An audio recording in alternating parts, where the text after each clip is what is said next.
in southern Kentucky. This is WYMT Mountain News This Morning.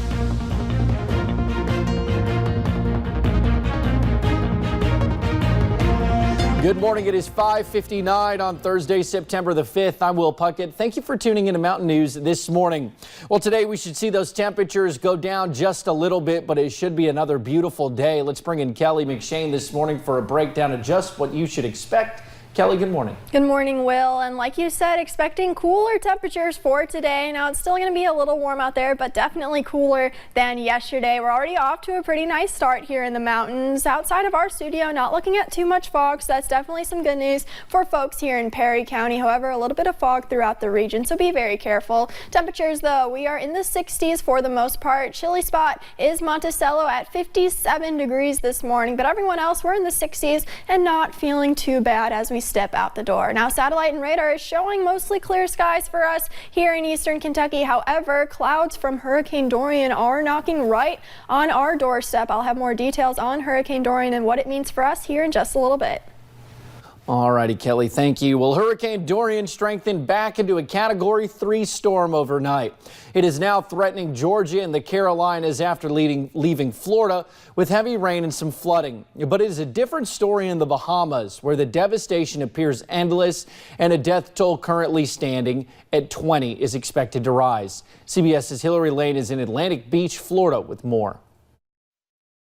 The full scope of Hurricane Dorian's impact on the Bahamas is becoming clearer. Our response will be day and night until the lives of our people return to some degree of normalcy.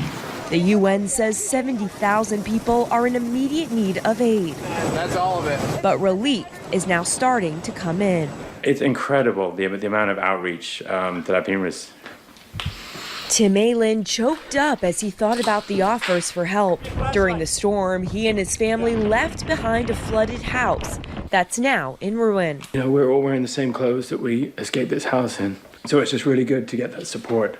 Others were not as fortunate. Adrian Farrington lost his son in the surging floods. I still could see my son getting dragged across the roof, reaching at me. Farrington said his 5-year-old boy is still missing. Dorian's outer band soaked Florida yesterday, and now the storm is moving up the East Coast, taking a more direct aim at the Carolinas. Triple threat of heavy rain, high tides, and storm surge. Some Charleston, South Carolina residents fled to a storm shelter as Dorian moved closer. Hope for the best, prepare for the worst. I'm preparing for the worst. Further north, ships at the Norfolk, Virginia Naval Base were ordered out to sea, away from Dorian's potentially destructive path. Hillary Lane, CBS News, Atlantic Beach, Florida. The U.S. Coast Guard and Customs and Border Protection are among those helping with the recovery efforts in the Bahamas. Well, Kentucky emergency crews are reworking their hurricane plans. Instead of going to Florida, they'll be heading to North Carolina. A nurse strike team will head to North Carolina. They will be working in shelters, providing medical support for people with chronic conditions. They'll also help people who need oxygen or dialysis. The team will be there for about 2 weeks. Today, we should learn the funeral arrangements for a retired Kentucky state trooper killed in a crash this week. Last night, a police escort ushered home Lauren Doc Holliday. During his time in law enforcement, he served with numerous agencies, including the Kentucky State Police, the Perry County Sheriff's Department, and most recently as a school resource officer in Jackson. Perry County Sheriff Joe Engel called him the perfect public servant. You really don't appreciate guys like that till they're gone, because he wasn't flashy about it. He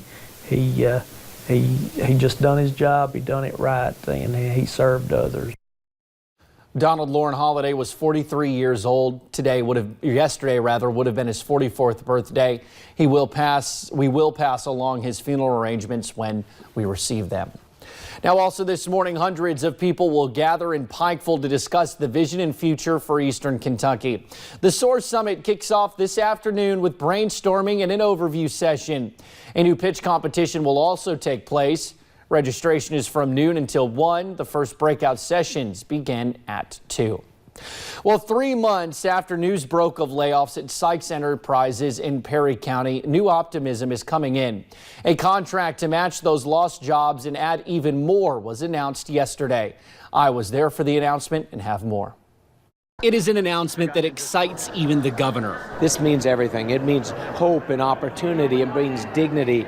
It brings a level of enthusiasm that's going to be great for generations to come. 300 jobs coming to Perry County in eastern Kentucky. We've landed just an amazing community partner with Intuit, and it will be a career changer for many years to come. Through a partnership with Sykes and Intuit, workers will be trained to work for one of the most decorated companies on the Fortune 500 list. You can start off as a product expert supporting our products, but then also earn credits to become potentially a certified bookkeeper, certified public accountant, or an enrolled agent, and really start to move into what we call domain expertise. These jobs are livable wage jobs, a key for Sykes, who's going on more than 20 years as a member of the community. But this type of work, the content of the work and the context, if you will, and the way that Intuit will really allow us to create a wonderful work environment where people can work, learn, and grow.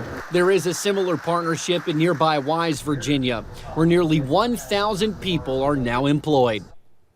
A job fair on Friday from 1 until 7 p.m. is being held at the Hazard Community and Technical College Technical Campus to fill the additional jobs this contract is bringing. On Tuesday, the Somerset-Pulaski County Chamber of Commerce meeting exceeded its normal attendance with more than 350 people. Keynote speaker Congressman Hal Rogers thanked local businesses for revitalizing economic development using resources from eastern Kentucky. Former state senator and now CEO of the Somerset-Pulaski Economic Development Authority, Chris Girdler, says he just wants to help the county and state come together to improve the overall quality of life. That spot. We're saying that economic development is anything that you do for your community that will better its people economically, politically, and socially. Girdler says with SPEDA, they're taking a holistic approach to economic development with job retention, arts and culture, workforce development, and education. A man is behind bars after police found a toddler alone outside an Estill County home. Kentucky State Police arrested Jeffrey Jordan last night around 9 in the evening.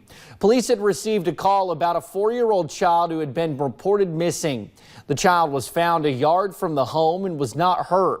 According to the arrest citation, it is the second time in 2 days that the child had wandered away from the home. Jordan is charged with endangering the welfare of a minor. In Rowan County, state police are searching for 3 people they say assaulted a man. The victim is 64 years old. Police say the assault happened at a private campground on Cave Run Lake. They left in a silver or tan Chevy Avalanche. Police say if you know anything about this, to call Post 8. In Clay County, deputies arrested 25-year-old Jeremy Napier. Tuesday night, Clay County Sheriff's deputies received a warrant for Napier out of Muhlenberg County. They were able to arrest him without any issues. Napier is charged with rape and sodomy. He was taken to the Clay County Detention Center. Well, 2 medical centers combined forces last month when Appalachian Regional Healthcare purchased Highlands Regional Medical Center. Yesterday, healthcare workers and local leaders joined together for an official ribbon-cutting ceremony to celebrate the merger. Congressman Hal Rogers joined the event as a guest speaker, among others like Senator Johnny Ray Turner and Representative Ashley Tackett Lafferty. Joe Grossman says the merger is a win for everyone involved. Bringing some of the specialists that may not be here, helping those specialists who are here to be more successful in their practices. So I think there's a lot of benefits there. Grossman says the new partnership could eventually result in more jobs. The White House is allocating nearly $2 billion to fight the opioid crisis. Yesterday, Health and Human Services Secretary Alex Azar announced that $932 million will go to state and local governments to provide treatment, recovery, and prevention. Nearly $80 million is coming to Kentucky. Another $900 million will go to the Centers for Disease Control and Prevention during a 3-year period. In the announcement, Azar said drug overdose deaths were down 5% from 2017 to 2018, the first drop in decades.